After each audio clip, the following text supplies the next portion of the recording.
नमस्कार. आपण तिसरा सत्र आहे आज. आपण विज्ञान म्हणजे काय या विषयाचं आपण मागच्या दोन सत्रामधला थोडासा पटकन आढावा घेऊया. पहिल्या सत्रामध्ये आपण असं बघितलं की हे जे विज्ञान विज्ञान विज्ञान आपण जो विचार करतोय ते सुरुवात कुठे झाली, तर ह्या आधुनिक विज्ञानाची सुरुवात युरोपामध्ये झाली.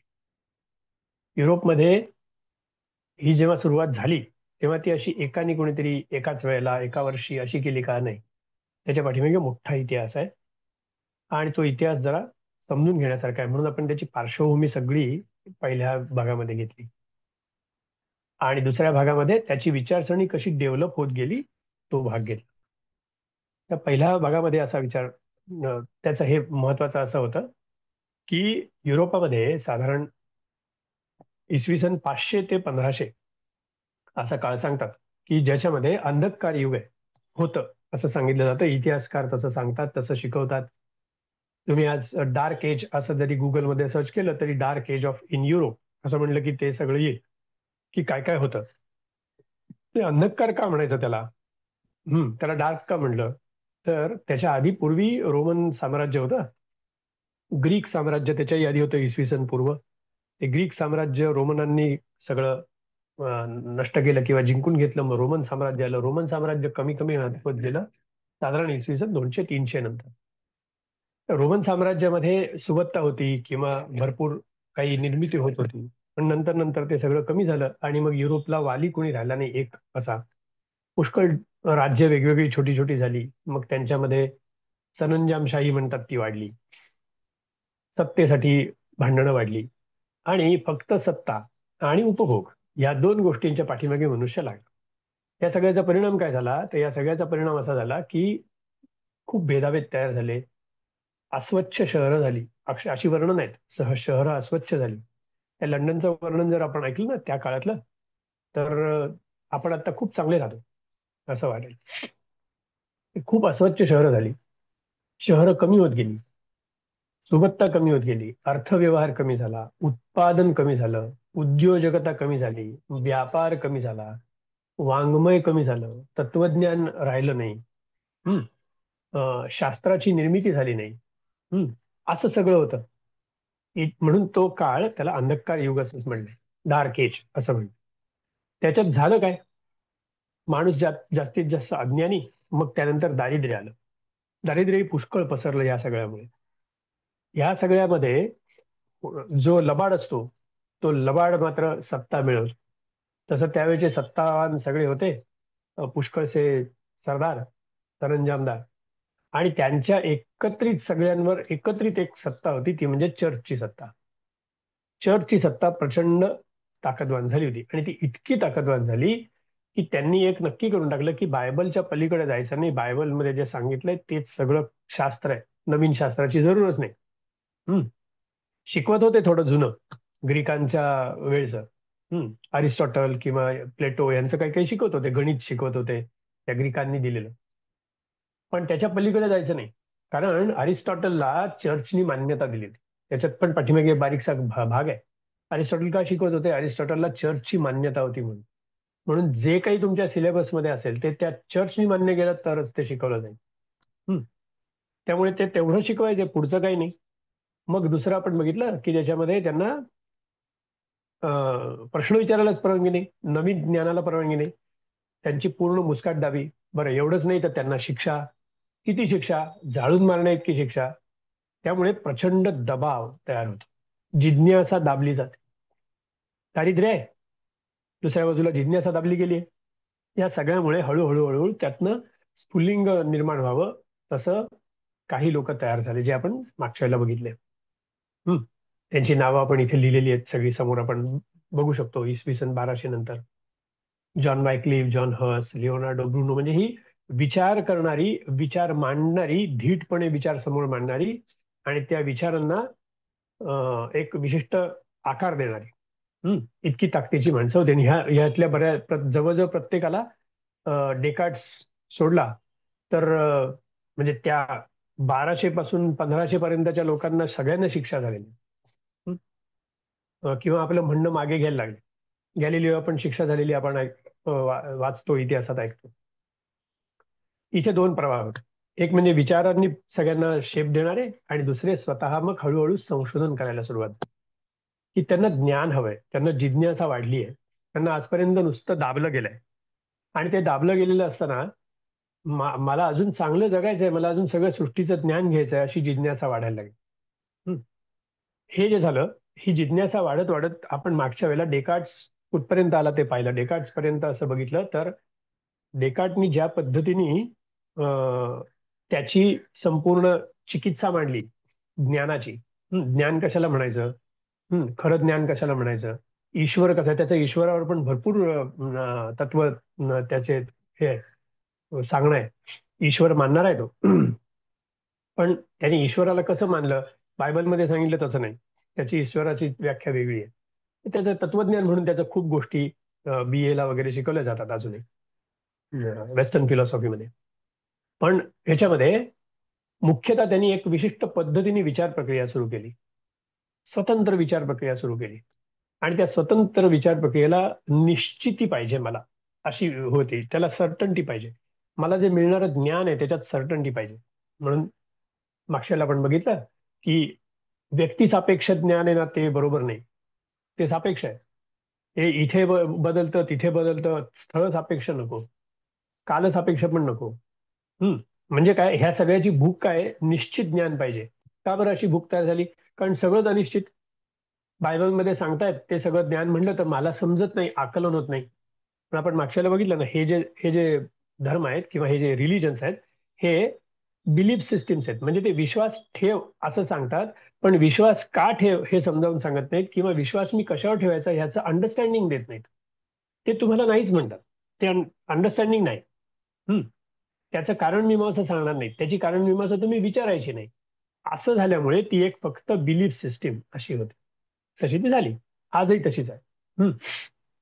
पण ख्रिश्चन धर्मामध्ये आज स्वतंत्र विचाराला प्रचंड मोठा वाव आहे. त्याच्यामुळे तो धर्म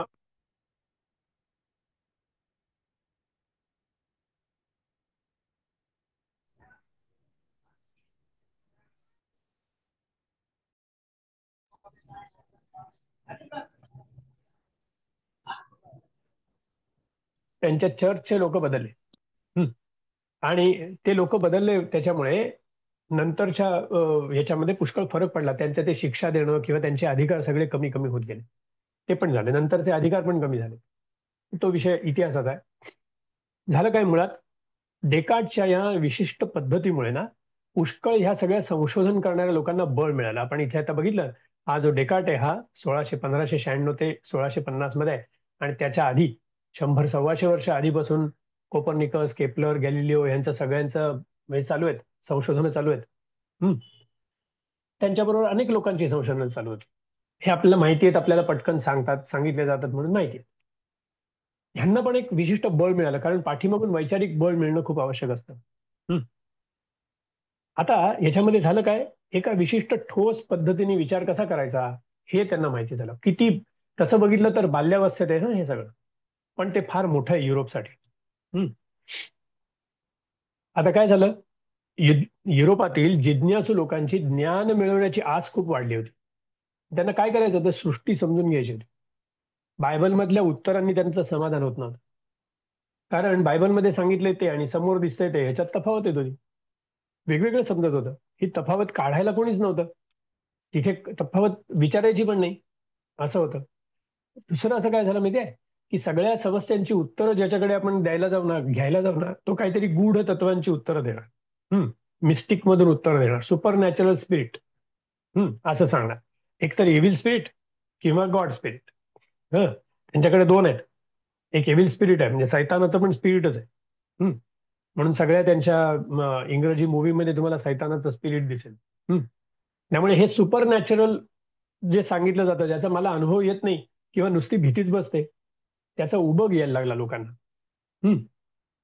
त्यांचं धर्माचं जे पुस्तक आहे, चर्चचं म्हणजे बायबल, त्यांची जिज्ञासा पुरी करत नाही. बरं, सांगता येते त्याच्या विपरीत सांगताय. त्यामुळे उभं घेऊन त्यावेळेच्या जिज्ञासा सगळ्या या लोकांनी सृष्टीचं ज्ञान करून घेऊया आपण याच्याकडे लक्ष दिलं. आता देव घ्यायचा का नको, सापेक्षता येते. धर्म अजिबात नको, नकोच वाटतोय तो. कारण काय, तोच आम्हाला थोडं छळतोय इथे चांगल्या उभारीला आणायला. हम्म. मग अभ्यास कोणाचा करायचा? हम्म.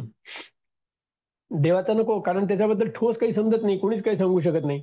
कारण डेकार्टने जी विचार प्रक्रिया सांगितली त्या विचार प्रक्रियेमध्ये सगळ्यांना समान समजला पाहिजे ना. मग नाही तर मग नको आम्हाला, तो आत्ता नको. हं. मग काय पाहिजे तर आम्हाला समोर सृष्टीत दिसतंय ना त्यातलं सिद्धांत आम्हाला शोधायचं. सर्वात महत्वाचं कार्यकारण संबंध शोधायचं. हे सर्वात महत्वाचं आहे. इथे येऊन थांबलं सगळं. की आम्हाला करायचंय काय तर आम्हाला सृष्टीत आम्हाला जे दिसतं त्याचा कार्यकारण संबंध शोधायचा आहे, कॉज अँड इफेक्ट शोधायचा आहे. हम्म. बरं, ह्या सगळं कुठून मिळेल हे? तर मला ज्या सृष्टीत मला दिसतं ना त्याच सृष्टीतनं याचं उत्तर मिळालं पाहिजे.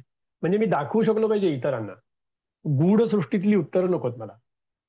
लक्षात आलं? ह्याच्यावर अख्ख्या वायक्लिफचं अख्खं तत्वज्ञान तसं आहे की मला ह्याच सृष्टीतनं उत्तरं मिळाली पाहिजेत. हा विचार फार मोठा आहे, फार महत्वाचा आहे. ज्या सृष्टीचा मी हे करतोय, ऑब्झर्वेशन करतोय त्याच्यातच मला कार्यकारण संबंध समजला पाहिजे. हम्म. हे हे फार मोठं शोधण्याचा त्यांचा जागाच नक्की करून टाकली त्यांनी, कुठे शोधायचं. हम्म. मग ते कसं पाहिजे, आम्हाला पडताळून बघता आलं पाहिजे. तसं हवंय. हम्म. मग रिअल काय आमच्या दृष्टीने जे समोर दिसतं ते रिअल. रियालिटी. रियालिटी हा जो तत्वज्ञानातला शब्द आहे त्याला ह्या सगळ्या त्यावेळच्या लोकांनी समोर दिसणाऱ्या जगाला रियालिटी असं सांगितलं. आजही विज्ञानाचं जग समोर दिसणाऱ्या जगाला रियालिटी म्हणतं. सत्य. हं. आणि रियालिटी समान आहे. आजही समोर दिसणाऱ्या सगळ्या सृष्टीला, ऑब्झर्वेबल युनिव्हर्स, याला हे विज्ञान सत्य म्हणजे रियालिटी असं समजतं. हा शब्द महत्वाचा आहे. हा कधीही तुम्हाला चर्चेत आला तर रियालिटी म्हणजे समोर दिसणार, आपल्याला अनुभवायला येणार जग. हम्म. मग ते कसं आहे, त्याला नेम अँड फॉर्म आहे. कसं आहे बघा, हे जग कसं आहे, त्याला नेम आहे आणि फॉर्म आहे. त्याला नाव आहे आणि त्याला फॉर्म आहे म्हणजे आकार आहे, शेप आहे. आपल्याकडे, आपल्याला आता मी एक शब्द वापरला तर तुम्हाला लक्षात येईल, नामरूपात्मक. ज्याला नाम आहे आणि रूप आहे. आपल्या जुन्या संत वाङ्मयामध्ये म्हणतात नामरूपात्मक म्हणून. तुम्हाला कुठे ऐकू आलं असेल तर हे नामरूपात्मक जग आहे. म्हणजे नेम्स अँड फॉर्म्स आहेत. म्हणजे ज्याला हे नेम्स अँड फॉर्म्स आहेत ना ती रियालिटी.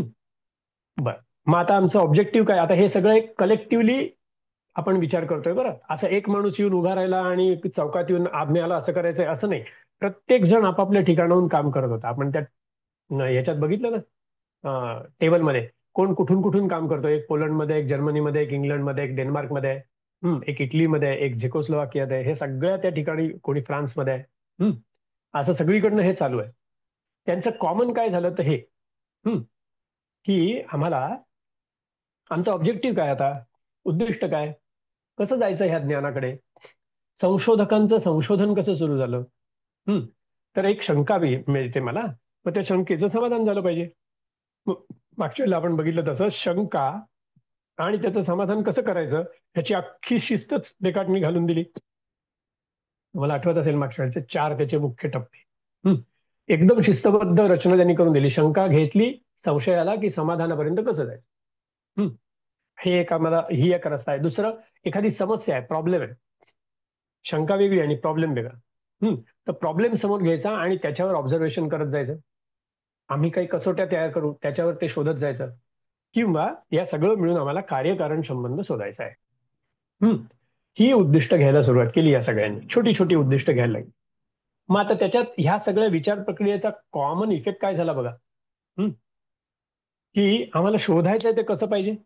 जे आम्हाला मिळणार, ज्या ज्ञानाच्या आम्ही मागे लागलोय, ज्या जिज्ञासा आम्हाला स्वस्थ बसू देत नाहीये, ते काय पाहिजे, कसं पाहिजे, ते क्लिअर पाहिजे, स्पष्ट पाहिजे. अँबिग्युअस, गोंधळलेलं, अस्पष्ट असं नको. दुसरं काय, रिपिटेटिव्ह पाहिजे. मला पुन्हा पुन्हा बघता आलं पाहिजे. आज झालं पण उद्या झालं नाही मग त्याला मजा नाही, मग ते निश्चित ज्ञान नाही होत. ते रिपिटेटिव्ह झालं पाहिजे. दुसरं काय, व्हेरीफायबल. म्हणजे मी पुन्हा व्हेरीफाय केलं, मी पुन्हा तपासून पाहिलं तरी तसंच आलं, असं झालं पाहिजे. आणि दुसऱ्याने कोणी व्हेरीफाय केलं तरी तसंच आलं पाहिजे. अशा कसोट्या आहेत बघा या सगळ्या. ह्यालाच सायंटिफिक मेथडॉलॉजीमध्ये हे फार महत्वाच्या गोष्टी झाल्या तयार. मग ते कसं पाहिजे, इंडिपेंडंट ऑफ पर्सन, व्यक्ती सापेक्ष नाही पाहिजे. मी घेतलेलं ऑब्झर्वेशन असं आणि त्यांनी घेतलेलं तसं नाही, मग त्याला बाजूला ठेव. टाइम आणि लोकेशनला डिपेंडंट नाही पाहिजे. मग anybody should be able to challenge it, हे फार महत्वाचं आहे. विज्ञानामधलं कुठलाही गोष्ट ही कोणीही चॅलेंज करू शकतं. तुम्ही त्याला आव्हान देऊ शकता की खरं कसं आहे दाखव, किंवा मी असंही आव्हान देऊ शकतो, माझ्याकडे असे पुरावे आहेत की हे खोटं कसं आहे ते दाखवतो. हम्म हे चालू राहिलं पाहिजे. हे सगळं त्या विचार प्रक्रियेतनं कुठे आले बघा. अजिबात का हा प्रश्न विचारायचा नाही. अशा 1200-1300 इसवी सनातल्या अवस्थेपासून या 1600-1700-17व्या शतकामध्ये मी व्हेरीफाय करू शकलो पाहिजे, मी आव्हान देऊ शकलो पाहिजे, इथपर्यंत आले. 500-700 वर्ष लागली आहेत बरं. खूप मोठा काळ आहे. Anybody should be able to prove it. दुसरा कोणी ते प्रूव्ह करू शकला पाहिजे जर त्याचं म्हणणं असेल तर. आणि त्याला फर्म एव्हिडन्स पाहिजे. लक्षात येत आहे. ह्या गोष्टी फार महत्वाच्या आहेत. ह्या महत्वाच्या आहेत. याच्यामुळे नंतर पुढे अजून बारीक बारीक गोष्टी तयार होतात, पण ह्या सर्वात महत्वाच्या. त्याला फर्म एव्हिडन्स म्हणून ह्या मागच्या 2 पिढ्यांमध्ये जसजसं विज्ञान आपल्याकडे पण शिकायला सुरुवात झाली, तसं लोकांचं जे जुने लोक आहेत त्यांना आठवत असेल, पुरावा काय, पुरावा काय, असे विचारायची पद्धत तयार झाली. एव्हिडन्स पाहिजे. ती वैज्ञानिक ह्याच्यातनं आली. मला एव्हिडन्स पाहिजे, म्हणून मग एव्हिडन्सचे प्रकार सुरू झाले. काय काय पाहिजे? क्लिअर पाहिजे, रिपिटेटिव्ह पाहिजे, व्हेरीफायबल पाहिजे, independent of person, time, location पाहिजे. Anybody should be able to challenge it, त्याला चॅलेंज करता आलं पाहिजे. Anybody should be able to prove it, त्याला प्रूव्ह करता आलं पाहिजे, सिद्ध करता आलं पाहिजे. आणि त्याला फर्म एव्हिडन्स पाहिजे. ठोस पुरावे हे पाहिजेत. हे सगळं मला पाहिजे, तर मी ते बरोबर मला मिळेल. मग आता काय झालं की छोट्या समस्या किंवा प्रश्न घेऊन सुरुवात केली लोकांनी. कसे प्रश्न आहेत बघा त्यांचे, छोटे छोटे प्रश्न आहेत. पृथ्वी सपाट आहे का? आपल्याला आता पुस्तकामध्ये शिकवलेलं आठवेल. आता सध्याच्या पुस्तकात आहे की नाही मला माहित नाही, पण आमच्या लहानपणी ज्या 5वी 6वी 7वीतल्या पुस्तकात पृथ्वी सपाट आहे का गोल आहे ते शिकवलं जायचं. कसं शिकवलं जायचं? तर ऑब्झर्वेशन घेतली त्यांनी. काय सांगितलं की जर सरळ असेल तर एखादं जहाज आहे, ते जहाजाचं मला शीट दिसतंय, तर ते सरळ लांब लांब लांब गेलं तर ते छोटं छोटं छोटं होत जाईल. कारण मी त्याच्यापासून लांब जातोय. पण मी असं आता ऑब्झर्वेशन केलं तर आम्हाला उलटं दिसतं, ते छोटं होत नाही, ते खाली खाली जाताना दिसतं. म्हणजे फक्त शीडच दिसतं हळूहळू थोड्या वेळाने. छोटं होत नाहीये, म्हणजे छोटं तर होत आहे पण दिसायचं पूर्ण दिसत नाही. आता हे जे ऑब्झर्वेशन आहे, हे ऑब्झर्वेशन वेगळं आहे. सपाट असेल तर असं नाही दिसलं पाहिजे. मग असं कुठे दिसतं? मग त्यांनी मोठ्या याच्यावर प्रयोग करून मिळाला, अरे ही इथे गोलाकार असेल तर असं होणार. याचा अर्थ पृथ्वी सपाट नाही. लक्षात येते? गोलाकडे कसे गेले? सपाट नाही, असे इथून गोलाकडे गेले. मग आता सूर्य आम्हाला फिरताना दिसतो, तर सूर्य फिरतो का खराच? काय आहे सूर्याचं, का पृथ्वी फिरते? कारण उलट पण असू शकतं. हे सगळं ऑब्झर्वेशननी लक्षात यायला लागलं. चंद्र रोज दिसतो, कुणी चंद्राची हे सुरुवात केली बघायला, रोजची निरीक्षण करायला की आज इथे उगवला. मग उद्या आहे ना, हा याला उशीर लागला, उद्या ह्याच वेळेला नाही आला, त्याला 52 मिनिटं उशीर लागला. मग 52 मिनिटं उशीर लागला, पण तो तिथेच आला का? नाही, तिथे पण नाही आला, थोडा सरकला. आता मग हा असा रोज का असा बदलतो? ह्याची जागाही बदलते, वेळही बदलते. सूर्याची तशी बदलत नाही जशी चंद्राची रोज बदलते, म्हणजे हे काहीतरी वेगळं आहे. मग वस्तू उंचावरून खालीच का पडते? किती बेसिक ऑब्झर्वेशन्स आहेत, बेसिक समस्या आहेत, बेसिक प्रॉब्लेम्स आहेत. हे प्रॉब्लेम घेऊन सुरुवात झाली आहे. एक्झॅक्टली हेच आपल्याला आता शिकवले जातात. आणि ते ब्रेक थ्रूज आहेत. म्हणजे त्या त्या लोकांनी जे जे संशोधन केलं ते संपूर्ण समज त्यावेळेच्या युरोपियन लोकांचा समज बदलवून टाकला. युरोपियन हे सतत लक्षात ठेवायचं. या सगळ्या मॉडर्न विश्वामध्ये, मॉडर्न सायन्सच्या विश्वामध्ये युरोपच्या बाहेर काही नाही. जे काही गेल्या शतकात जे काही झालं तेच फक्त युरोपच्या बाहेर आलंय. त्याच्या आधी सगळं युरोपमध्ये असंच होतं. त्यांच्या दृष्टीने बाहेरचं जगच नाही, असंच होतं. त्यामुळे त्यांच्या दृष्टीने खूप मोठे परिणाम झाले. मग पृथ्वी गोल आहे हे म्हणजे रिव्होल्युशन झालं, त्याला रिव्होल्युशन म्हणतात. सूर्याभोवती पृथ्वी फिरत नाही, सूर्य पृथ्वीभोवती फिरत नाही, सूर्याभोवती पृथ्वी फिरते. ह्याला काय म्हणलं आपल्याला शाळेत आठवत असेल, कोपर्निकन रिव्होल्युशन. म्हणजे काय? कोपर्निकन क्रांती. क्रांती म्हणजे काय? उलटच झालं सगळं. आमच्या दृष्टीने पृथ्वी स्थिर आहे आणि सगळं जग पृथ्वीभोवती फिरतंय, त्याच्याऐवजी उलट झालं. सूर्य स्थिर आहे आणि आम्ही फिरतोय. बरोबर उलट झाल्यामुळे त्याला रिव्होल्युशन म्हणायला लागेल. असं हे हे समस्या सुरू झाल्या. त्या समस्येतनं मग करायचं काय? निरीक्षण करायचं. आपल्याला कार्यकारण संबंध शोधून काढायचा आहे, मग निरीक्षण करायचं. आता हे निरीक्षण बुद्धीवर घासून केलं पाहिजे. हम्म मग आपली साधनं कोणती निरीक्षणाची? तर इंद्रिय हे माझं पहिलं साधन आणि त्याच्या पाठीमागची बुद्धी हे दुसरं साधन. हम्म मग इंद्रिय माहितीचा दरवाजा आहेत. पण एका बाजूने तो फ्रान्सिस बेकन म्हणत होता, आठवत आहे, इंद्रियांवर विश्वास ठेवण्याचा अर्थ नाही, सारखी फसवतात. मग एका बाजूला टोकाला एक जण म्हणतोय इंद्रियांवर विश्वासच ठेवू नको, आणि दुसऱ्या बाजूला इंद्रियांच्या शिवाय मला ज्ञानच मिळत नाही. मग आता ही गुत्थी कशी सोडवायची? हे हे हे प्रॉब्लेम तयार झाला. मग विचार करणाऱ्या लोकांनी असं ठरवलं की असं नाही, एकदम दोन्ही काहीच वापरता येत नाही असं नाही करता येणार, वापरावंच लागेल, कारण इंद्रियांच्या मार्फत मला दुसरं कोणतं सोर्सच नाही ज्ञान होण्याचा. मग आपण असं निरीक्षण करू आणि त्या निरीक्षणातनं जे जे असं सब्जेक्टिव्ह आहे, सापेक्ष आहे, ते बाहेर काढू. जिथे भ्रम आहे तो बाहेर काढू आणि वास्तविक आहे ते पकडू. डेकार्टनी सांगितलेलं आठवत आहे, दोन प्रकारे असतं ज्ञान, एक वास्तविक आणि एक भ्रमात्मक. मग जे इल्युझिव्ह आहे, जे भ्रम आहे, तो बाहेर काढूया, त्याला बाजूला काढूया आणि फक्त वास्तविक आहे ते उचलूया. मग ते कसं? मग जे स्पष्ट आहे निरीक्षण असं करू की जे स्पष्ट आहे, जो सर्वांना समानच दिसतं, ते सर्वांना समान अनुभवायला येतं. इंद्रियाला दोष नाहीये, इंद्रिय चुकलं असं झालं तर माझ्या डोळ्यालाच डबल इमेज दिसते असं असेल तर इंद्रियात दोष आहे. मग तसं नसलं पाहिजे. हं दुसऱ्याला व्हेरीफाय करता आलं पाहिजे. बरं, पुन्हा पुन्हा निरीक्षण केलं तर तेच दिसलं पाहिजे. दुसऱ्यांनी सिद्ध करायला सांगितलं तर करता आलं पाहिजे. आता इतकी चाळणी लावली त्या निरीक्षणांना, ऑब्झर्वेशन्सला, आणि या चाळणीनी जे काढलं ना, तो काय झाला? तो रिलायबल डेटा. आजच्या भाषेत सांगितलं तर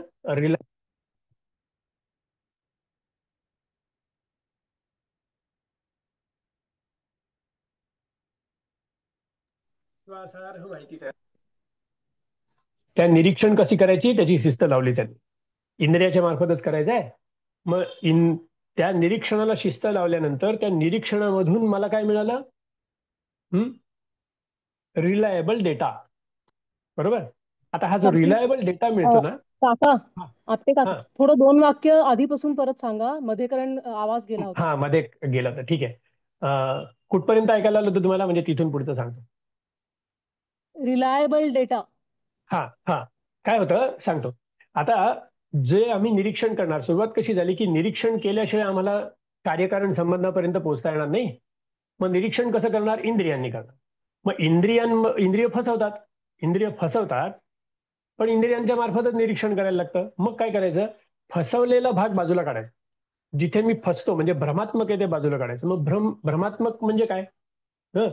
तर त्याला जिथे सापेक्षता आहे ते बाजूला काढायचं, जिथे सब्जेक्टिव्हिटी आहे ते बाजूला काढायचं, आणि जे ऑब्जेक्टिव्ह आहे म्हणजे वस्तुनिष्ठ आहे तेवढंच ठेवायचं. असं करण्यासाठी त्यांनी फिल्टर तयार केले, निरीक्षणाचे फिल्टर, ऑब्झर्वेशनचे फिल्टर तयार केले. ते फिल्टर कसे तयार केले?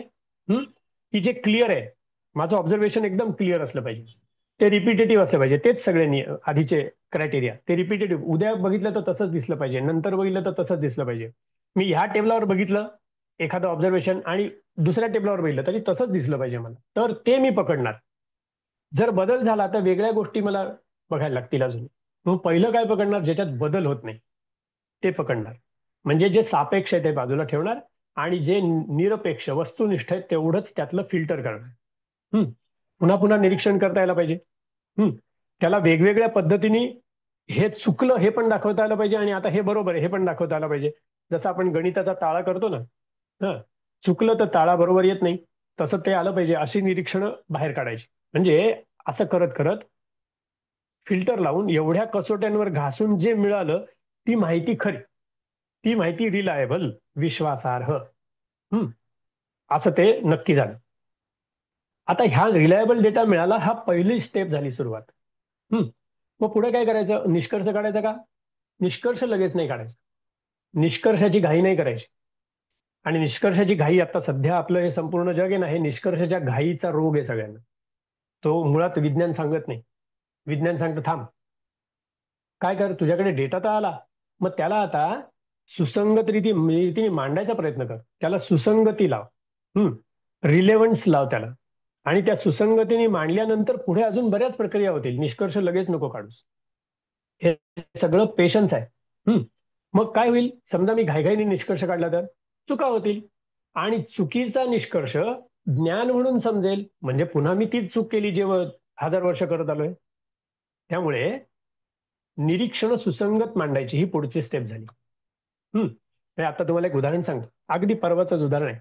आता एक तामिळनाडूमध्ये त्या आर्किओलॉजीचा सर्व्हे चालू आहे, तो बरेच वर्ष चालू आहे. आता परत सुरू झाला आणि काही काही छान नव्या नव्या गोष्टी त्यांना लक्षात आल्या. साधारण एक 2-3 किलोमीटर परिसरातला तो सर्वे आहे. आणि तो सर्वे म्हणजे ते जेव्हा एक्सकव्हेशन करतात, बाहेर शोधून काढतात, तेव्हा तिथे त्यांना छान घरं मिळाली आहेत. त्याच्यामध्ये वेगवेगळ्या खोल्या आहेत, वेगवेगळे हांडे ठेवलेले, पाण्याची सिस्टीम आहे, ड्रेनेज सिस्टीम आहे, पाणी वाहून जाण्याची सिस्टीम आहे, बऱ्याच छान छान छान मिळाले. आता काही लोकांना हे फॅक्ट चेक करायची सवय असते किंवा कसं आहे ते बघायची सवय असते. वार्ताहर किंवा जे कुणीतरी स्वतः युट्यूबर असतात ना, चांगली गोष्ट असते, अतिशय उत्साही असतात. पण त्या एका वार्ताहराने तिथे गेले, सगळे बघितलं आणि पटापट तिने निष्कर्ष द्यायला सुरुवात केली. खरं म्हणजे निष्कर्ष कोण काढला पाहिजे, जे ते आर्किओलॉजीच्या मेथडॉलॉजीने जे संशोधन करतायत, त्याचे पुरावे सगळे एकत्र करतायत, त्याची सुसंगत मांडणी करतायत, ते काय म्हणतायत ते महत्वाचं. कारण त्यांना ती मेथड माहिती आहे. तिनेच सांगायला सुरुवात केली की बघा इथे काय काय झालंय, इथे हंडे सापडले, इथे नाणी सापडली, इथे काही वेगवेगळ्या प्रकारची भांडी सापडली, इथे अग्नीचं स्थान सापडलं, म्हणजे काहीतरी शिजवत असले पाहिजेत, अमुक अमुक असं असं सांगितलं. आणि मग इथे काय होतं माहितीये का, हे हे हे सांगतं बरं का कसं आहे ते, निष्कर्षाची घाई कशी असते, की त्याच्यात तिने बोलता बोलता असं सांगितलं की इथे ना ह्या परिसरामध्ये कुठेच ना मंदिर सापडलं नाही. याचा अर्थ या लोकांना धर्माशी संबंध नव्हता. म्हटलं हे वाक्य हं, लगेच सांगून टाकलं. आता हे लक्षात यायला पाहिजे की हे नॉन सायंटिफिक वाक्य आहे. कारण एवढ्या प्रचंड मोठ्या प्रदेशाच्या 2 किलोमीटरच्या परिसरात तुम्ही आत्ताशी काहीतरी बाहेर काढलंय, त्याच्यात जे नाही ते नाहीच, हे अशास्त्रीय आहे. त्याच्यात जे मिळालं नाही ते नव्हतंच, असं म्हणणं हे अशास्त्रीय असतं. हे लक्षात येत नाही आपल्या या निष्कर्षाच्या घाईमुळे. आपण चुकीचे निष्कर्ष काढतो आणि मग त्यातून आपणच वाहत जातो. असं खूप चालू असतं. हे जस्ट आत्ताचं उदाहरण म्हणून सांगितलं, कारण इथे फार महत्वाची गोष्ट अशी सुसंगत मांडणी करायची. मग आता त्यांनी काय केलं, दुसरी गोष्ट, आता ही सुसंगत मांडणीला नोंद घ्यायला पाहिजे. तर बेसिक निरीक्षणांची नोंद ठेवायला पाहिजे. आता नोंद नाही ठेवली तर काय होईल, माहितीची विश्वासार्हता निघून जाईल.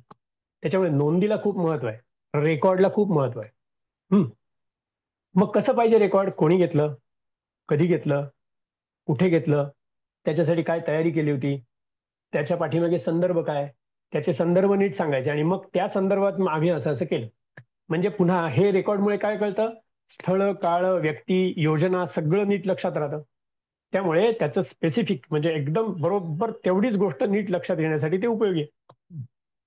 आणि समजा हा संदर्भ गेला तर तर मग त्या ज्ञानाला अर्थ राहत नाही. आता समजा एखादा व्हिडिओ कुठला तरी 10 वर्षापूर्वीचा आत्ता काढून दाखवला आणि कालचा आहे असं सांगितलं, तर आपला पटकन विश्वास बसतो. पण त्याच्यावर जर तारीख नसेल तर तो कुठलाही असू शकतो, कधीचाही असू शकतो. त्यामुळे त्याची विश्वासार्हता निघून जाते. तर विश्वासार्हता निघून जायला नको म्हणून त्याच्यावर नोंदी पाहिजेत पक्क्या. आपण व्हॉट्सअप मेसेजेस करतो, इंस्टाग्राम मेसेजेस असतात, त्याच्यावर टाइम स्टॅम्प असतो की नाही. तो टाइम स्टॅम्प का आला, तो टाइम स्टॅम्प म्हणजे त्याच्यावरचा जो टाइम आहे तो तुम्हाला बदलता येत नाही. ती नोंद त्या ऍपनी करून टाकली, युनिव्हर्सल आहे, ती 100 वर्षांनी सुद्धा ती तशीच सापडणार. तेव्हाच तर त्याला व्हॅलिडिटी येते. तिची व्हॅलिडिटी यायला पाहिजे ना, त्याच्यासाठी नोंदीची आवश्यकता आहे. म्हणून ह्या सगळ्या नोंदी घ्यायला सुरुवात केली त्यांनी. हे सगळं त्यांनी सुरुवात केली बरं का. हे कोपर्निकसच्या आणि गॅलिलिओच्या डायऱ्या आहेत, अजूनही लोकांच्या आहेत, की त्यांनी कशा नोंदी घेतल्या. कारण काय, आपण इंद्रियामार्फतच तर घेतोय, मग त्याच्यात निश्चितता, सर्टन्टी पाहिजे. मग सापेक्ष आहे ते काढून टाकायचं, तेवढं गाळून फक्त घ्यायचं. आणि म्हणून हे जे वैज्ञानिक निरीक्षण आहे ना, ह्याला ही पद्धत खूप अस्तित्वात आली. निरीक्षण करायचं, ते अनेक वेळा करायचं, अनेकदा करायचं, अनेक वेळा करायचं, प्रत्येक निरीक्षणाची पूर्ण नोंद ठेवायची. त्याचबरोबर स्थळ, काळ, व्यक्ती, पदार्थ, भोवतीच्या प्रत्येक गोष्टी, निरीक्षणाखाली असणारी वस्तू, तिच्यावर होणारे परिणाम, अशा प्रत्येक गोष्टीची स्पष्ट नोंद ठेवून निरीक्षण करायचं. आणि तेच ग्राह्य धरायचं, ते नसेल तर ग्राह्य धरणार नाही. हम्म अशा ज्या नोंदी झाल्या नाहीत ते अनिश्चित, म्हणून त्याला बाजूला ठेवणार आहे, अशी शिस्त आणली त्यांनी. मग अगदी साधी साधी वाटणारे निरीक्षण त्यांनी घ्यायला सुरुवात, जसे साध्या समस्यापासून सुरुवात केली तशी निरीक्षण म्हणजे ऑब्झर्वेशन, एकदम सिम्पल ऑब्झर्वेशन घ्यायला सुरुवात केली, एकदम बेसिक. काय आहे? तो पदार्थ आहे ना, त्या पदार्थाचा मला अभ्यास करायचा. मग तो पदार्थ समोर आहे, त्याचा अभ्यास करायला सुरुवात करताना मग त्याचा आकार काय, त्याचा रंग काय, त्याचा वास काय, त्याची चव काय. ह आपल्याला बघा 5वी 6वी 7वीतल्या पुस्तकामध्ये पहिल्यांदा सायन्स शिकवतात तेव्हा फिजिकल प्रॉपर्टीज असं आठवत असेल शिकवलेलं. ते फिजिकल प्रॉपर्टीज म्हणजे हे हे त्यांनी सुरू केलेलं अजून आपल्याला तसंच शिकवतात की ही फिजिकल प्रॉपर्टीज अशा नोंद करायच्या असतात. मग थोडं अजून पुढे ते गेले, 100-150 वर्ष लागली त्याला. पण मग पुढे त्याचं वजन बघा, मग त्याची घनता बघा, डेन्सिटी बघा, हे सगळं तोपर्यंत त्यांनी कॅल्क्युलेशन मध्ये आणलं. हे सगळ्या फिजिकल प्रॉपर्टीज मध्ये आपल्याला शिकवतात. मग दुसरी एक शाखा तयार झाली ऑब्झर्वेशनची. मग एकाने काय केलं की वाळू आणि दूध एकत्र केलं तर दोन्ही वेगवेगळं दिसतं, एकत्र झालं तरी पण एकत्र आहे पण वेगवेगळं काढता येतं. पण दूध आणि पाणी एकत्र केलं तर मिसळून जातं. दूध आणि साखर एकत्र केली तर मिसळून जाते. म्हणजे वेगवेगळे पदार्थ मी जेव्हा एकत्र करतो तेव्हा त्यांचे सगळ्याचे रंग, वास, चव किंवा त्याचे प्रॉपर्टीज बदलतात. त्याच्या नोंदी करायला सुरुवात केली. त्याला म्हणलं केमिकल प्रॉपर्टीज. छोट्या छोट्या गोष्टी आहेत, पण आपल्याला हे बरोबर फिजिक्समध्ये आणि केमिस्ट्रीमध्ये शिकवतात सुरुवातीच्या सायन्समध्ये. कुठलाही पदार्थ असेल तर त्याला केमिकल प्रॉपर्टीज या आहेत, फिजिकल प्रॉपर्टीज या आहेत, असं शिकवतात ना. अशा नोंदी त्यांनी सुरू केल्या. आता अशा नोंदी सुरू केल्या त्याच्यामुळे पदार्थ कळायला लागला, पदार्थाचं वर्तन कळायला लागलं, बिहेवियर कळायला लागलं. मग हे उष्ण केलं तर काय होतं, अमुक होतं. पाणी गरम केलं की वाफ होते. ह्याच्या नोंदी सुरू केल्या, ते माहितीच होतं. पण नोंदी सुरू केल्यानंतर त्याचा अभ्यास जास्ती प्रमाणात सुरू झाला. किती पाण्याची किती वाफ होते, ती वाफ दाबली तर काय होतं, सोडून दिली तर काय होतं, असे एका पाठोपाठ एक एक एक एक एक समस्या सुरू झाली. आणि त्या प्रॉब्लेम घेऊन त्याची ऑब्झर्वेशन, त्याचे प्रयोग, मग आता प्रयोग आले छोटे छोटे. आता हे प्रयोग कसे झाले, तर आधीपासूनच प्रयोग करताना सिस्टमॅटिकली प्रयोग करायला सुरुवात केली की माझ्या प्रयोग ज्याचा करायचा आहे ना ते सगळं माझ्या प्रॉपर नियंत्रणात असलं पाहिजे. म्हणून तो प्रयोगाची मांडामांड नीट झाली पाहिजे. मग याच्यामध्ये तुम्हाला आठवत असेल आता की डेकार्टनी जे 4 नियम घालून दिले ना स्वतःलाच, त्यातला जो दुसरा आणि तिसरा नियम आहे त्याच्यात त्यांनी काय केलं होतं की छोटे छोटे भाग करायचे आणि असं करत करत त्या प्रत्येक भाग नीट अभ्यास करायचा आणि असं करत करत मोठ्या भागापर्यंत जायचं. हीच पद्धत सगळ्यांनी अंगीकारली. प्रत्येक विषय जो असेल, समस्या असेल, त्याचे छोटे छोटे भाग करायचे आणि त्या प्रत्येक छोट्या गोष्टीला का प्रश्न विचारायचा. प्रत्येक घटना म्हणजे एक कार्य आहे, तो एक इव्हेंट आहे, तो एक इफेक्ट आहे आणि मग त्याचं काहीतरी निश्चित कारण असलंच पाहिजे. ते कारण शोधत जायचं आणि ते कसं, ह्या मागच्या पद्धतीने शोधत जायचं. म्हणजे कार्यकारण संबंध शोधायचा, कॉज अँड इफेक्ट शोधायचा. आता असं तुम्ही ठरवलं, विचार केलात की कुठल्याही इफेक्टला कॉज नसतोच, कार्याला कारण नसतंच, असं जर सांगितलं तर मग शोधच बंद, कधीही काही कसंही होईल. म्हणजे सगळीकडे ऍक्सिडेंटच असं होईल, तसं होत नाही. त्यामुळे कार्याच्या पाठीमागे कारण आहे, हा सिद्धांत सगळ्यांनी मान्य केलेला सिद्धांत आहे. कार्याच्या पाठीमागे कारण असतंच, तेच तर कारण शोधायचं आम्हाला. मग आमचा विषय काय आहे तर सृष्टी, आम्हाला जी दिसते ना ती. मग असं कारण शोधायचं की जे सर्वांना समान लागू आहे. पुन्हा तेच, पुन्हा ज्याचा कोणीही पडताळा बघू शकतो, पृथ्वीवर कुठेही गेलं म्हणजे इकडून तिकडे गेलं तरी ते कारण तेच असणार. असे सगळं जे मला सापडेल ना त्या कारणाचा सत्य म्हणून स्वीकार करायचा, तोपर्यंत त्याला रिअल रिझन म्हणायचं नाही. बाकी असेल नोंदी घेईन मी, पण त्यातलं जे पक्क आहे ते सत्य. म्हणून मग छोटे छोटे प्रयोग करायला सुरुवात केली, त्याचं निश्चित कारण शोधायला सुरुवात केली. मग काय करायचं, प्रयोगाची आखणी करायची, त्याची साधनं ठरवायची, त्या साधनांची नीट रचनाबद्ध मांडणी करायची, तो प्रयोग तसाच ठरवल्याप्रमाणे काटेकोरपणे स्वतः करायचा. मग दुसऱ्यांना करत असेल तर तूही काटेकोरपणे स्वतंत्रपणे कर, असं त्याला सांगायचं. तुझी पण ऑब्झर्वेशन मांड, बघू आपण पडताळून दोघांची. मग ते सगळं करताना त्याची निरीक्षणं मांडायची. मग त्या निरीक्षणातून सुसंगती त्याची करून त्याचं अनुमान काढायचं, ही पुढची स्टेप आली. अनुमान म्हणजे आपण इन्फरन्स म्हणतो, तो इन्फरन्स काढायचा. आणि इन्फरन्स जितका कॉमन येईल मग तिथ्यात काहीतरी तुम्हाला एक व्यवस्थित ज्ञान मिळालं असं म्हणता येईल. काहीतरी तिथून पुढे निष्कर्ष काढता येईल. हम्म. असे छोटे छोटे प्रयोग सुरू झाले. प्रयोग असा करायचा की अगदी विश्वासार्ह माहिती मिळेल. मग प्रयोगामध्ये कसं आलं, आपल्याला एक छोटासा, आपल्याला सगळ्यांना आठवेल की साधा ऑब्झर्वेशन आहे, प्रकाशाची सावली पडते. सावली का पडते? मग सावली सकाळी छोटी, सकाळी मोठी, दुपारी छोटी, संध्याकाळी परत मोठी पडते. काय त्याचं रिलेशन आहे? मग त्याचं रिलेशन प्रकाश, सूर्याचा प्रकाश, माणूस, मग त्याची सावली, असं सगळं ऑब्झर्वेशन सुरू केलं. मग त्यातनं असं आलं की प्रकाश प्रवास करतोय. हा प्रकाश प्रवास कसा करतो? सरळ रेषेत करतो का वाकडा जातो? आणि मग प्रकाश किरण सरळ रेषेत जातो ह्याचा प्रयोग शोधला. ते शोधायला प्रयोग तयार केला. आपण सगळ्यांनी तो प्रयोग केला असेल, नक्कीच केला असेल. की 3 पुठ्ठे आहेत, त्या 3 पुठ्ठ्यांना मध्यभागी बरोबर भोग पाडलं आणि मग ते बरोबर एका रेषेत मांडले. एका बाजूला मेणबत्ती लावली आणि मग ते सगळे एका रेषेत असे 3 घेऊन एकदम शेवटच्या बाजूने मी त्या भोकातनं बघितलं की ती मला मेणबत्तीचा प्रकाश दिसतो. याच्यात केलं काय? प्रकाश किरण सरळ रेषेत जातो हा निष्कर्ष आहे. पण मुळात मी काय केलं, 3 भोकं सरळ रेषेत आणली, तिथून प्रकाश दिसल्याबरोबर सांगितलं की तो सरळ रेषेत जातो, आणि जरा ती बदलली तो दिसत नाही, याचा अर्थ तो सरळ रेषेतच जातो, असा निष्कर्ष काढ. लक्षात येते? हा प्रयोग आपण सगळ्यांनी केलेला आहे. काही लोकांनी नुसतंच कॉपी करून पास केला असेल, पण माहित नाही मला. पण आपण सगळ्यांनी तो केलेला आहे प्रयोग. अशी छोटे छोटे प्रयोग सुरुवात केली आणि असे निष्कर्ष बाहेर काढायला सुरुवात केली. त्यांच्या दृष्टीने हे प्रचंड मोठं होतं. परत परत लक्षात घ्यायला लागतं की त्याच्या पाठीमागची 1000 वर्ष पूर्ण अंधारात गेली. त्यामुळे हे छोट्या छोट्या गोष्टी सुद्धा फार मोठा परिणाम करणाऱ्या ठरल्या.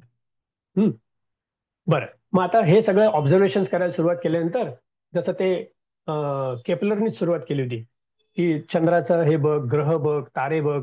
आता जिथे माझी दृष्टी पोचत नाही ते कसं बघायचं? माझी इंद्रिय कमी पडतात. मग ते कसं बघायचं? तर मग त्याच्यासाठी दुसरी साधनं शोधून काढायची.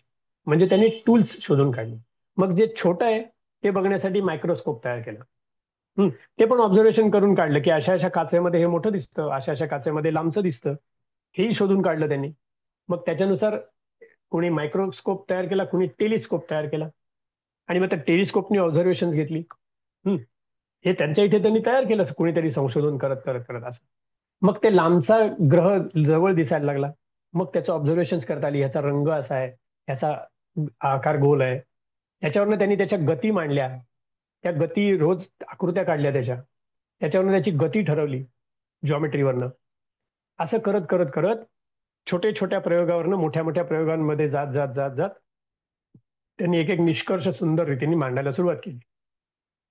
आता हे जे सगळं झालं ना, ह्याला एक सिस्टीम आली.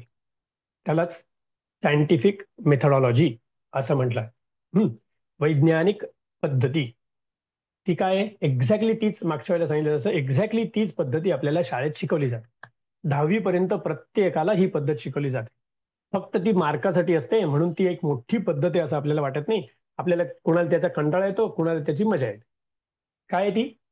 विज्ञान आलं की प्रयोग आले. प्रयोगशाळा असते ना आपल्या प्रत्येक शाळेला, लॅबोरेटरी आहे. मग त्या लॅबोरेटरीमध्ये आपल्याला 3 विषय असतात साधारणतः, बायोलॉजी, केमिस्ट्री आणि फिजिक्स. मग त्याचे त्याचे प्रयोग असतात. हे प्रयोग कसे असतात? जर आपण त्या प्रयोगाची आपण जुनी हे आठवली तर लक्षात येईल. ऑब्जेक्टिव्ह असतं प्रयोगाला. पहिला ऑब्जेक्टिव्ह लिहा, बरोबर? त्यांनी उद्दिष्ट तयार केली होती बघा. तसंच मी ऑब्जेक्टिव्ह लिहायचं प्रयोगाचं. मग ऍपरेटस काय काय घेणार, साधनं काय माझी, ते नक्की करा. ती साधनं पक्की परफेक्ट असली पाहिजेत. मग प्रोसिजर, प्रयोग कसा करायचा ते डायग्राम काढून दाखवा, कसा करणार तो. प्रोसिजर लिहून काढा की ह्या ह्या प्रोसिजर आहे माझी, ह्या स्टेप्सनी मी प्रयोग करणार. मग तो स्टेप्सनी प्रयोग करता करता मध्ये मध्ये ऑब्झर्वेशन लिहिणार. मग ते कुठे घेणार? मग ती ऑब्झर्वेशन ते रकाने आहेत तिकडे लिहा. नोंदी करायला शिकवतात आपल्याला. ते ऑब्झर्वेशन लिहिल्यानंतर मग इन्फरन्स काढा. आता आपण त्यावेळेला वयाचे लहान असतो, म्हणून ते जे मधला भाग आहे ना, तो त्यावेळेला एवढा शिकवत नाही. ती सुसंगत मांडणी, ती सुसंगत मांडणी आहे ना, हे थोडं मोठं झाल्यानंतर शिकायला लागतं.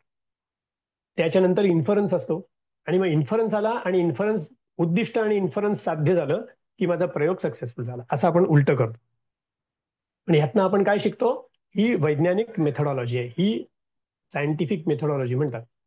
याच्या पाठीमागे इतकं सगळं आहे. ही जी पद्धत आहे ना, ही सार्वत्रिक पद्धत म्हणून सगळ्यांनी स्वीकारली. आता ही पद्धत केवढी धारदार आहे, केवढी शार्प आहे. त्याच्यात कुठे मोकळीक नाही.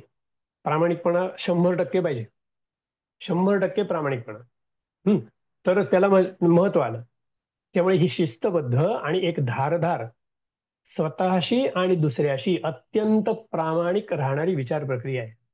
ही वैज्ञानिक विचार प्रक्रिया आहे ना, ही एक विचार प्रक्रिया पण आहे. कशी आहे? स्वतःशी आणि दुसऱ्याशी अत्यंत प्रामाणिक राहणारी आहे. हम्म. आज आपल्याला शालेय जीवनात प्रयोग शिकवतात, पण हीच विचारसरणी आणि पद्धत शिकवत नाहीत. दुर्दैवाने आपल्याला फक्त प्रयोग सांगत. मग दुर्दैवाने शिकवणारे जर नीरस पद्धतीने शिकवणारे असतील, आपल्याला त्याचा कंटाळा येतो. आपण दुसऱ्याचे बघून मार्क मिळवायचा प्रयत्न करतो. या वैज्ञानिक विचार पद्धतीचा आपल्या विचारसरणीवर जो परिणाम व्हायला पाहिजे तो होत नाही. माझ्या विचारसरणीवर परिणाम व्हायला पाहिजे ना, तो कुठे होतो? कारण मी मार्कासाठी ठरवलं, मार्क मिळाले, माझं काम संपलं, असं आपण करतो. त्याच्यामुळे विज्ञानात पण ही बुवाबाजी तयार झालेली आहे, भोंदूपणा. शिकतोय विज्ञान, पण विज्ञानाच्या विचारसरणीचा माझ्यावर परिणाम आहे का? नाही. त्यामुळे काय होतं, जो माझ्यावर परिणाम व्हायला पाहिजे ह्या स्पष्ट विचार प्रक्रियेचा तो माझ्यावर होत नाही. त्यामुळे आपण मोठे झाल्यावर सुद्धा तर्कशुद्ध विचार करायला विसरून जातो. तर्कशुद्ध लॉजिकल थिंकिंग विसरून जातो, नाही करता येत पुष्कळ लोकांना. पण ही जी वैज्ञानिक विचारसरणी तयार झाली, ज्याच्यामुळे ह्याला ऑथेंटिसिटी आली. ऑथेंटिसिटी म्हणजे एकदम विश्वासार्हता आली. विज्ञानाने सांगितलं म्हणजे 100% खरं, असं आपण म्हणतो की नाही, ते ह्या पद्धतीमुळे आलंय. तसंच ही संशोधन पद्धती जी सुरू झाली, त्याच्या मागे हजारो शास्त्रज्ञांची आयुष्य खर्ची पडली आहेत. त्यांच्या अथक प्रयत्नांमुळे आजचे अत्यंत प्रगत दिवस आपल्याला बघायला मिळत आहेत, जगायला मिळत आहेत, अनुभवायला मिळत आहेत. आपल्याला त्याची जाणीव राहत नाही, कारण हे माहितीच नाही पाठीमागचं. म्हणून विज्ञानाच्या ह्या सगळ्या प्रवासामध्ये उद्दिष्ट नक्की करणं, निरीक्षण करणं, प्रयोग करणं, अनुमान काढणं आणि अनुमानाचंही परत विश्लेषण करून फायनल निष्कर्ष काढणं, ही प्रक्रिया पहिली सुरू झाली. ही बेसिक प्रक्रिया आहे बरं. याच्या पुढे पुढची प्रक्रिया सुरू होती. ती पुढची प्रक्रिया काय ती थोडक्यात बघू आणि मग नंतर आजचं सेशन आपण थांबूया. काय होतं माहितीये का, आपण ही जी वैज्ञानिक प्रक्रिया कशी आहे ना, त्याच्यामध्ये निरीक्षण प्रयोग करत असताना पुढे कसे कसे जातात. तर या संशोधनाच्या विषयात अनेक प्रयोग केल्यानंतर त्या प्रयोगातून मिळणाऱ्या सगळ्या अनुमानांचे संकलन केले जाते. त्याचा अभ्यास केल्यावर कार्यकारण संबंध दिसायला सुरुवात होते. असं आहे असलं की असं असणार, असं असलं की असं असणार, असं त्याला हल्ली नवीन भाषेत सांगायचं तर पॅटर्न दिसतो. पॅटर्न, तो पॅटर्न दिसायला लागतो आणि कार्यकारण संबंध दिसायला लागतो. आपण आपल्याकडे जे डॉक्टर आहेत ना, त्यांना विचारा, ते रोग शोधतात कसा? ते हा पॅटर्नच शोधतात. तो कार्यकारण संबंधच ताडून बघत असतात आणि म्हणून मग लॅबोरेटरीतनं त्याचं अप्रुव्हल काय आहे ते बघण्यासाठी टेस्ट करायला लावतात. ते टेस्ट झाले की त्यांच्या कार्यकारण संबंध जो त्यांच्या अनुभवाने लक्षात आलेला असतो तो पक्का होतो, आणि तो पक्का झाला की मग औषध देता येतं. तसं हा कार्यकारण संबंध दिसायला सुरुवात होते. आणि मग त्याच्यानंतर एक सिद्धांत तो गृहीत धरतात बरं का. पुढची जस्ट थोडीशी लक्षात घेऊया प्रक्रिया. जेव्हा असा कार्यकारण संबंध दिसायला सुरुवात होते, लक्षात यायला सुरुवात होते, सगळीकडे हे दिसतंय बरं का कॉमन, मग त्याला एक सिद्धांताचं स्वरूप देतात, पण तो गृहीत सिद्धांत असतो. गृहीत सिद्धांत म्हणजे पॉस्ट्युलेट म्हणतात त्याला, किंवा हायपोथिसिस म्हणतात. हे हायपोथिसिस तयार करतात. या हायपोथिसिसच्या मागे एवढं सगळं असतं. आणि मग त्याला त्या हायपोथिसिसच्या मागे पण असं असं असं असेल तर अशी कारणं दिसतात, अशा स्टाईलचं ते हायपोथिसिस असतं. म्हणजे त्याला असं असं असेल तर म्हणजे काय, की असम्पशन. मग असं असं दिसतं म्हणजे रिलेशन दाखवलं, त्याला म्हणायचं हायपोथिसिस. आणि मग त्यावर आधारित सिद्धांत. मग सिद्धांत काय, अमुक अमुक असे आहे म्हणून असे असे असू शकेल. तिकडे शकेल असा शब्द येतो, इट्स ए पॉसिबिलिटी. निष्कर्ष काढलेला नसतो, ठाम सांगितलेलं नसतं, कारण ही एक पॉसिबिलिटी आहे. आता माझा पुढचा प्रयोग ह्या दिशेला जाणार, हे कॉमन दिसतंय ना, मग हे अजून आज जाऊन शोधून काढणार. मग ह्याला म्हणायचा अंदाज. हा अंदाज मांडला जातो. मग जो गृहीत धरलाय ना सिद्धांत, तो सिद्ध झालेला नाही अजून, म्हणून मग नवे प्रयोग डिझाईन केले जातात पुढचे. मग हे प्रयोग त्याची रचना केली जाते, पुन्हा ते प्रयोग शिस्तबद्ध रीतीने केले जातात. हे जास्त कॉम्प्लिकेटेड प्रयोग होतात. त्याची पुन्हा निरीक्षणं मांडायची, पुन्हा पद्धत तीच, पण हे मोठे कॉम्प्लिकेटेड झाले, जास्ती निरीक्षणं झाली, जास्त रिलेशन झाली. आणि मग तो सिद्धांत जो त्यांनी आधी गृहीत धरलाय तो सिद्ध होईपर्यंत ही प्रक्रिया चालू राहते. जो सिद्धांत त्यांनी गृहीत धरलाय तो सिद्ध होईपर्यंत ही प्रक्रिया चालते. परत सांगू, जो सिद्धांत त्यांनी गृहीत धरलाय त्याच्या ऑब्झर्वेशन्सवरनं तो सिद्ध होईपर्यंत हे चालू राहतात प्रयोग. आता ह्या पार्श्वभूमीवर बघा फॅरेडेने किती वेळा प्रयोग केले. आपण त्याचं नेहमी उदाहरण सांगतो. 1000 प्रयोग केले, 1500 प्रयोग केले. त्याच्या डोक्यात जो सिद्धांत होता ना, तो त्यांनी ऑब्झर्वेशन करून तो होईपर्यंत प्रयोग करत राहिला. फेल गेला तरी मी नवा प्रयोग करीन. म्हणजे तोच तोच प्रयोग परत नाही केलेला. त्यांनी तसा वेळेपणा नाही केला. त्यांनी नवा शोधून काढला. ह्यानी हे झालं नाहीये ना, मग मी ह्याच्यात हे ऍड करीन, आता असा प्रयोग करीन. ह्याच्यात हे करीन, हा असा प्रयोग करीन. ह्याच्यात माझा असा दोष राहिला, हा दोष काढलेला नवा प्रयोग करीन. असं करत करत पुन्हा पुन्हा पुन्हा प्रयोग करत गेला. सिद्ध होईपर्यंत प्रक्रिया चालू ठेवली. आता हे जे सिद्ध होतं ना, ते बघा पुन्हा इथे डेकार्ट आला. त्यांनी काय सांगितलेलं की जेव्हा हे गणिताच्या भाषेत बसेल ना, तेव्हा सर्वात पक्क होणार, एकदम सर्टन. गणिताच्या भाषेत बसलं तर सर्वांना समानच ना, प्रश्नच येत नाही. त्यामुळे मग गणिताच्या भाषेत बसवण्याची पद्धत त्याच्यानंतर ही आली. ही त्याच्यानंतर नक्कीच झाली, पण त्याच्या आधी पण आलेली होती. कारण हे गॅलिलिओ वगैरेंनी पण हेच सांगितलंय की माप तयार झालं पाहिजे, गणितात बसलं पाहिजे. आणि मग एकदा गणिती मला त्याचा फॉर्म्युला सापडला की तो सिद्धांत झाला, म्हणजे त्याची थिअरी झाली. आपण जी थिअरी म्हणतो ती अशी तयार होते.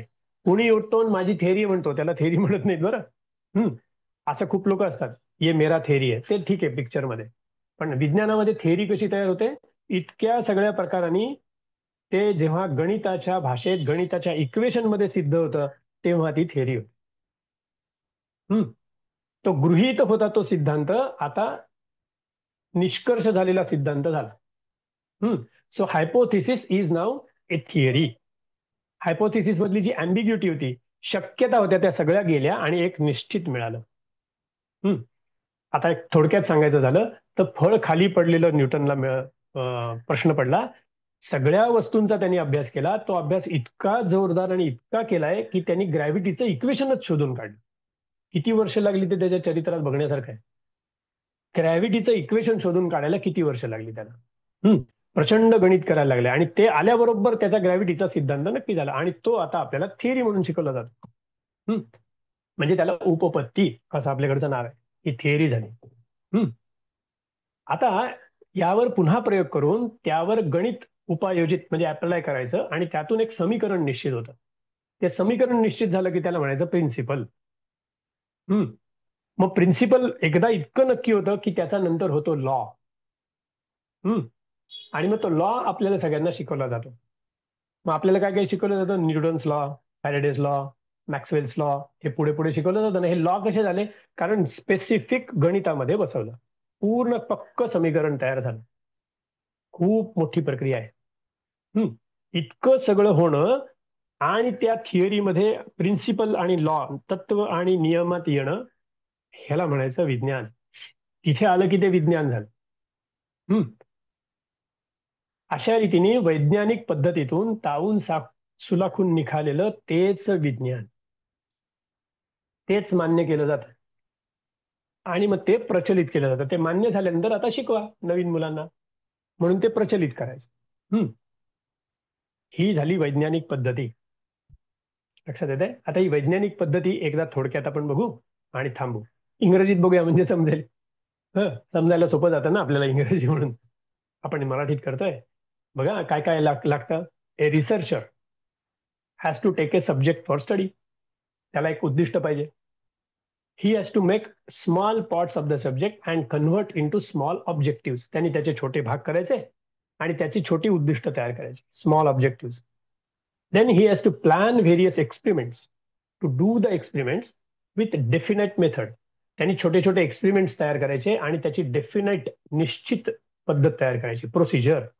ही has to record his observation. सगळी ऑब्झर्वेशन त्याची रेकॉर्ड झाली पाहिजेत, केली पाहिजेत. Then compile all the observations and correlate them to find cause and effect relationship. सगळी ऑब्झर्वेशन्स कंपाईल करायची, सुसंगत मांडणी मगाशी म्हणलं ना, आणि त्याच्यामध्ये काही पॅटर्न दिसतो का तो शोधायचा, कॉज अँड इफेक्ट रिलेशन दिसतं का ते शोधायचं. On the basis of these findings he has to put that into a hypothesis.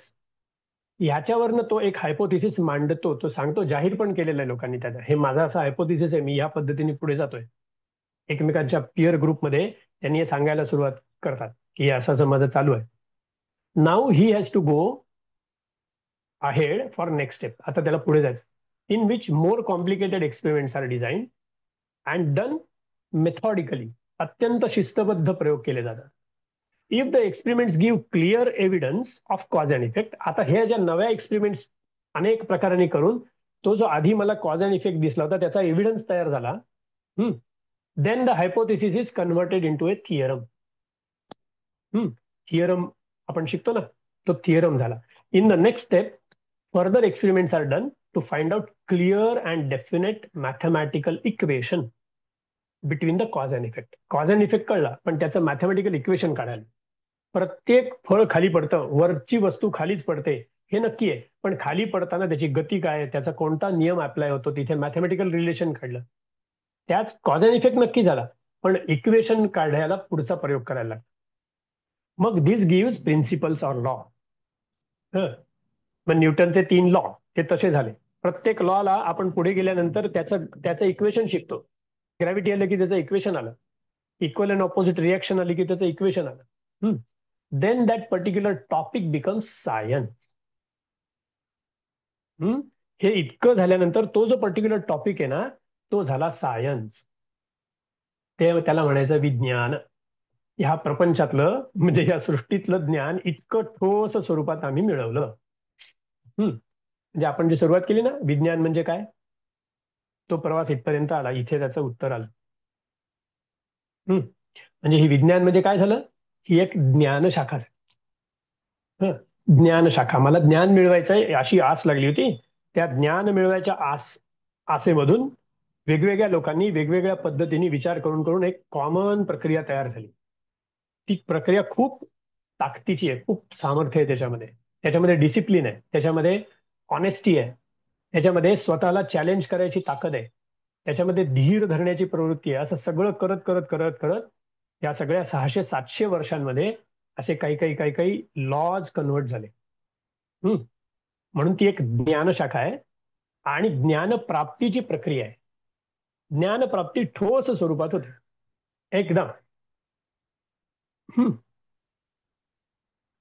By this complete methodology, one can clearly understand various functions happening in the nature. आता मला हे जर लक्षात आलं तर मी नेचर मधले अनेक गोष्टी मी व्यवस्थित बघू शकतो, समजून घेऊ शकतो. आता इथे गूढ काही राहत नाही, मिस्टिक काही राहत नाही.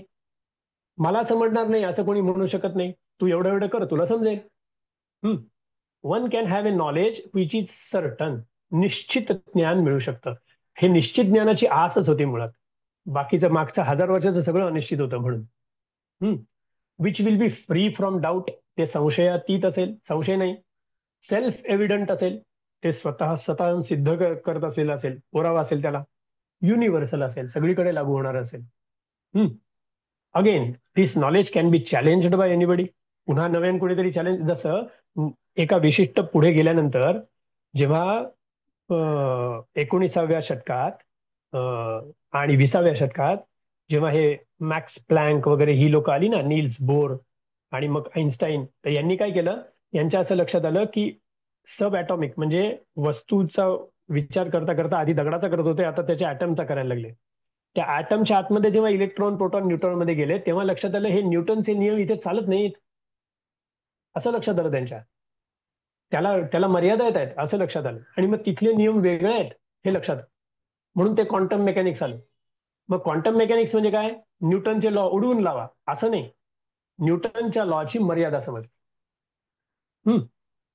न्यूटनच्या लॉची इथे आलं ना की इथपर्यंत ह्याचे लॉ चालतात, ह्याच्या पुढे वेगळं आहे काहीतरी, अजून काहीतरी त्याच्यात ऍड व्हायला पाहिजे, आमची इक्वेशन्स बदलतात. त्यामुळे त्याला चॅलेंज करता आलं पाहिजे. म्हणून चॅलेंज कोणीतरी केलं म्हणून कोणी रागवत नाही, तू चॅलेंज कर असंच सांग. म्हणून याच्यात मोकळेपण आहे.